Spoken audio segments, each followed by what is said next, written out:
walk up to the car and they say, "Oh, I'm sorry, have a nice day." What the fuck is that?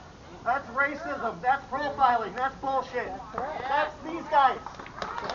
Unacceptable. It happens all the time. Robbindale police needs to be held accountable. They need to do some training on racial justice, and it's ridiculous the way they treat the African American community.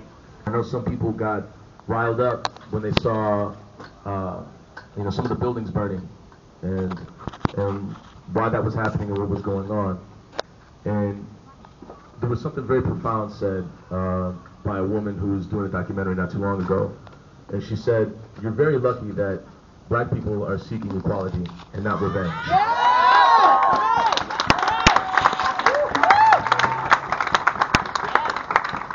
And for myself, working as a paraprofessional in special ed, there's kind of a want for certain students to assimilate to normalized communities, to assimilate to their homeroom. Why can't you be like us? And the turn on that is, why can't these homerooms carve out a place, or let these kids carve out their own place to be in that community? And for white folks, especially in the suburbs, it's the time for you not to carve out a space or say where folks of color can be. It's the time for you to follow folks of color and figure out where they want to be. It's the time for black folks to carve out their own space and for white folks to support that. And part of that is massively defunding and transforming what this looks like. We're not saying abolish the police, at least I'm not saying it. I'm not saying do away with them and let's have anarchy. It's the idea that historically slave catchers, they come from slave catchers. That was their first job. That's where the police come from in the US. Police around the country, or police around the world, come from different backgrounds and different origins. Some of them are very honorable. However, for the US to come from runaway slave catchers, you can imagine that tree is never going to be something that's fruitful. It's only going to serve white communities. It's only going to serve white people. And so when we talk about cursing or burning buildings, you have to understand that is an absolute byproduct of being pushed into a corner and poked on your forehead and prodded and tortured and mutilated and brutalized for centuries. For centuries. And so when I work with children that are in the same position and they want to lash out, and they have some mode of self-expression that scares people, you should be scared. You should be scared that there's a system where somebody has to lash out for themselves to be heard. You should be fearful that people have to take to the streets just for white folks to open their eyes. You should be absolutely taken aback that people have to start burning buildings for you to start to see the light. I guarantee you, Marilyn, Matilda, and Tashira don't want to be out here. I guarantee you, no black mother or a black woman or black person from a family that's lost somebody of color wants to be out here, having to re-traumatize themselves, having to educate and help other people unlearn what they've been taught. Have them unlearn the things that they've been taught in their schools, that black people started slavery. We don't start there. You put us there. You put us there. And now you teach our story as us starting there. That's not where we start. We start before that. You brought us here. You made this mess. You're going to have to clean it up. Fiance Justin Tigan was brutally beaten by the St. Paul police and thrown inside of a trash dumpster. I stand here today with 3 other families that are fighting for justice, just as I am fighting for justice for my son's father. We stand in unity together. Everything that we do together because we realize and we understand that there is not one family alone that can fight a system that has been strategically designed to keep a certain group of people under oppression.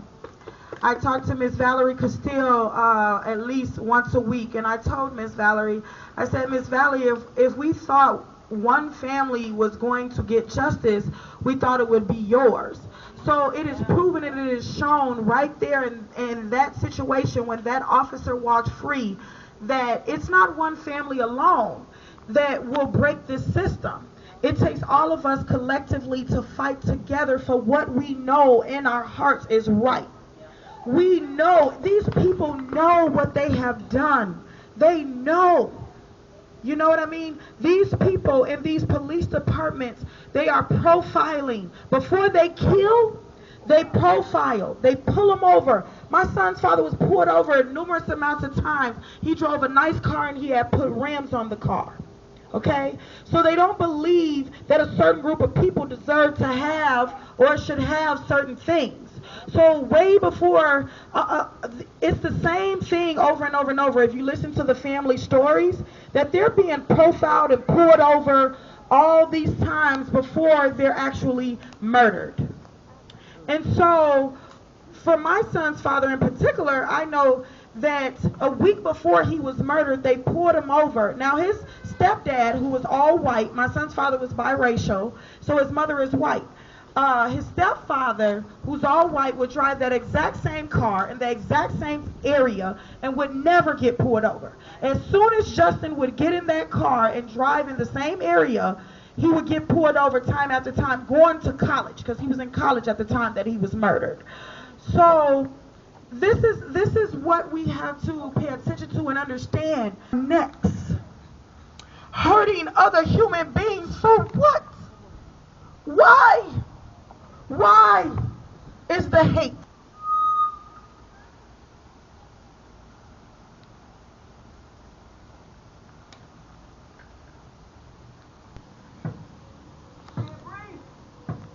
Native lives, they matter here. Native lives, they matter here. The power of the power people, the power of people of Southern. All these Racist ass talk. we don't Need ya. Travis Jordan don't get it. Shut it down. And Travis Jordan don't get it. Shut it down. What do we want? Justice. When do we want it? Now. All of them do an okay job, but that shouldn't be the status quo. Yeah, one or two of them did a great job. They should all be telling the story truthfully. But when they mistell these stories and then they bury them and they hope that we never come back to them again, they got it dead wrong, because we're coming back. People want cases reopened. They want justice. He was murdered on the east side of West St. Paul. No, he was murdered in Westminster apartment buildings. It come a time for a person to open up and start actually speaking. You know, back 23 years ago, when my son got shot, they pretty much silenced people. They silenced us to the point people were afraid to even say what happened. And those times, within them years, I suffered so bad. My heart was broken. I couldn't get no one to tell me what happened. But I do know that my dad died months later because of a broken heart. They actually pulled a gun on my father and told him to get back in the apartment building. There was a lot of confusion going on at that time, but that day I'm going to sit and take time to tell everybody exactly what's going on. The police report reads a lot of things. It's opening up this, hopefully it can open up a case to have the officers investigate it. And I pray to God that justice, because right now there's no justice and there's no peace. Can everybody say no justice? No peace. No justice? No peace. You know, when George Floyd got killed, that day, mamas, everybody got them. Those mamas, they got kids. And thinking about how that mother that's up in heaven looking down on her son, he's crying out, Mama, knowing the pain that he was going through for how long. You know, my son was laying in that hallway on that floor. That officer shot him 3 times. The report says 5 shots. Shot my son in the back. But you know what? There's more to this story. And when he asked that officer, you didn't have to do this. Why? That's the last words to come out of his mouth. That's letting him know my son didn't have to be killed. This officer murdered my child. And I want justice. But I've been working with Shatir Garraway for this family, supporting families. She brought me on board. I'm here to stay because the women are here in unity, and we're fighting for justice. I came up with this banner here in recognition of these are sons that belongs to a mother that got killed by police violence. They're fighting for their justice. And one of them, this is my son Demetrius right here. That's my son. My son was a good kid. He had just signed for music, Gold Records. I just want everybody to be there to give me some type of support. All I want is support. I want you to hear my story and feel my pain and work with us and be in unity, because there's time for this to stop. George Floyd opened up the doors. He brought us together for a reason. And God knows he's got our backs. They shot him 49 and 52 times and then got a shotgun and put it in his chest. Close range and shot him, buckshotted him. Jaffer Smith's pants was pulled all the way down to the ground. I mean, after they shot him, I don't know how they pulled his clothes down to his feet. They left his body out there for 24 hours. They tampered with his evidence. These police officers are terrible. I've never, on which I live, seen anything like Minnesota cops. I come from a family of cops. My brother, private detectives, children, police. I got a niece that in police academy, which I'm trying to convince her not to do. They're the most hated community in America. And I don't want my niece hated. I got family that's police that have been police for 43 years and never killed anyone. That's how I know they don't have to kill. None of my family has ever killed anyone. That's how I know they don't have to kill, which is wrong. Jaffer Smith's body was held. They asked a medical examiner office to hold his body so we couldn't see it for 2 weeks. Okay, we got a funeral plan. How the hell you hold his body 2 weeks and we got to bury him within one? They sent his body over there to the funeral home and tried to get the funeral home person not to let me see it.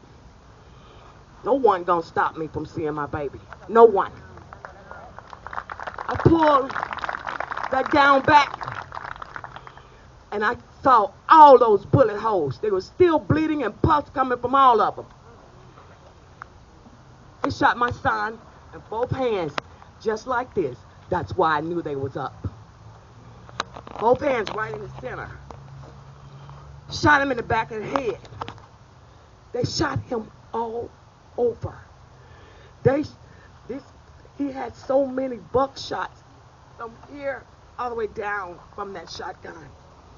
He got bullets in his legs, in his private area, and just everywhere, under his feet. That's when I knew he was down. He got bullets under his feet in the center. Both feet. Tell you something, St. Paul. You some dirty motherfuckers. Tell you. I've never in my life seen no one killed like that. And it traumatized my family. My other 2 children can't even come out here and speak. They're so traumatized. They're so hurt. We will never get over this. St. Paul won't either, though. St. Paul, you will never stop seeing Jaffer's face or hear his name. I'm not going to let you. I'm going to see to justice. I'm going to see to justice is served to my child. I won't stop until it happens. The last 3 high-profile cases came from the state of Minnesota. Jamar Clark, Philando Castile, George Floyd. that has spiraled riots all over the world stemmed from the state of Minnesota. So that should tell you right there, it's a problem here. Again, I like to come out to places like this and educate. I will say what I said at the last place where we stopped at the police department, because I see it's more people out here. There has been over 429 murders reported to Communities United Against Police Brutality. That is a partner group that I work with.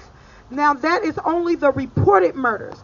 I know families that have come forward. Literally, I have families coming forward every week to say that their loved one was killed at the hands of law enforcement here in the state of Minnesota. So that's only the reported 429 murders in the last 20 years at the hands of law enforcement here in the state of Minnesota. All of those 429 murders had family, has friends, and that is our community. So we have to get to the point where we understand that there was not only one officer that was guilty, because that's the only officer that's been convicted. One officer in the history of Minnesota, there's only been one officer that has been convicted, and there's no way that there's only one officer that is guilty out of all of these murders that have been committed. They have worked strategically to cover up these murders. They have worked strategically to keep the families quiet, to make us fearful so that we don't come forward with our stories. But now it's too late for them because we're tired. And unfortunately, George Floyd lost his life, but that created a platform for all of our families to come forward. You can organize something where people that you feel like do not know these stories or don't get it, or they're like, why are they out there protesting? All lives matter. Well, there's a certain group of people that it's been proven that we really don't matter as much. So we are out here to educate. We're not angry, nasty families. We're trying to do what any other human being would do if they lost their loved one unjustly. We're fighting for justice like any human being. The 4th precinct of Minneapolis was called on a wellness check for my friend who was having a bipolar day. Some of you might have same thing. I deal with it, take my medication in order to try to avoid such things, but they happen. They happen. You get sad. Maybe it's the worst day ever. Maybe you decide that today is going to be your last day. And when you call for help for your loved one, to try to make it so it's not their last day, that's what you want. You want help. Travis didn't get help. Travis got 2 rookie officers who showed up, kept badgering him. And you can watch it. You can watch all the murder porn on YouTube you want, if that's what you want. And I do want to, I meant to preface my speech with, because there are a lot of new people here, I want you to understand that when you come to these, people are going to speak angry. They're going to say things about white folks this or, whatever. If you're here, they ain't talking to you. Okay? What they are talking to is all these cameras, all these phones, and you should have them out too, because I know you know some racist people. Everyone does. I know some racist people. Everyone knows some racist people, and you haven't unfriended them all. So they should be watching you right now. They should be knowing that you're here. They should be bringing up, why are you there? And then you should be saying, why weren't you? See, I do appreciate y'all coming, Mr. Toussaint. He was very kind in allowing congratulations, because it's never too late to join. What it is becoming too late for is ignorance. If you haven't seen enough, go back home and replay them for a while. Get it out of your system. Watch all the black people, brown people, watch them all get murdered over and over again. See if it makes you feel any better. Because it sure as hell doesn't make me feel any better. And I apologize for some of the younger kids here. I have a hard time not letting out F-bombs and whatnot. So I do appreciate it, and I'll try to keep it that way. But we need to remember something. Our lack of melanin should also be our lack of opinion when it comes to black and brown people protesting how their loved ones are murdered. Understand that. Sometimes I say things I can't remember them. They're so good. Because I just speak off the top. Stay in your lane is the point. Listen. When somebody asks you or comes to you for that conversation and wants to spout all lives matter and all that other bullshit, you ask them, oh yeah, how many people of color have you even spoke to about their daily life in America? Have you once taken the time, the opportunity to ask that one uncomfortable question and then shut your mouth and listen? I don't want to be up here talking about my best friend that the cops came and murdered on my front lawn. I want you to go home, because what I do before I come here, I like to wear these printed because he's a native Hawaiian. Reminds me of him. Okay? I put on his shirt and I put on his hat. It's the only part of him I can fucking bring here. Now moms, friends, young ones, I want you to think. I want you to go home. I want you to look at your possessions. What reminds you of your children?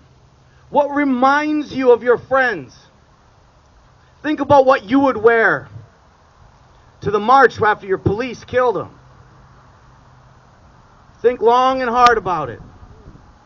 What would you wear? What possessions do you have that you want to wear so that you can represent your dead family, friends, loved ones, however it is you want? Challenge, or beat a challenge of qualified immunity, was a case where correctional officers took a man, put his hands up on a pole, stripped him, left him out in the sun for 7 hours, and took a bowl of water and put it down and let the dogs drink it. It's the only case, and the only reason why that passed is because the court said that the officers should have known better. And especially when everything started going down, right next to you guys, we were all watching to see how you guys were reacting, what you guys were doing. And we followed, when everything became peaceful, we all just kind of followed suit and maintained the peaceful protesting. After we saw that footage, it spread like wildfire. We really kind of went crazy, and there's a group out in Milwaukee that's been marching for about almost 90 days now, and they went there too. Everything that you guys have been saying, everything these families have been saying about unifying, it's becoming so prevalent. And not only do we need to be unifying as families and communities and within our own cities and states, this is a national crisis, y'all. We need to be unifying with other states as well, other cities and other states, because if it's a national crisis, the nation needs to show up, and the nation needs to show up together and understand what's going on in every different city. My friends, they're out there risking their lives, within the past few days just to get this message out that this is not okay. And I don't know if y'all know much about Milwaukee, but things get crazy in the middle of the summer in Milwaukee here. And when everything started and everybody was saying, we didn't have our Minneapolis moment, what's going on? And I said, y'all, just wait, honestly. I have a feeling it's going to happen in the middle of the summer, and lo and behold, here we are. So I just wanted to reach out to you all because movement is happening in Wisconsin right now, in Kenosha, and we need cities to show up. We need the families to show up. We need our allies and our supporters and all of our people to really just move. And I know everybody's kind of going out to D.C. right now, but if anybody has just a moment in their weekend or within these next few days to just take that 5-hour drive. I took a 5-hour drive to just come here and talk to you all.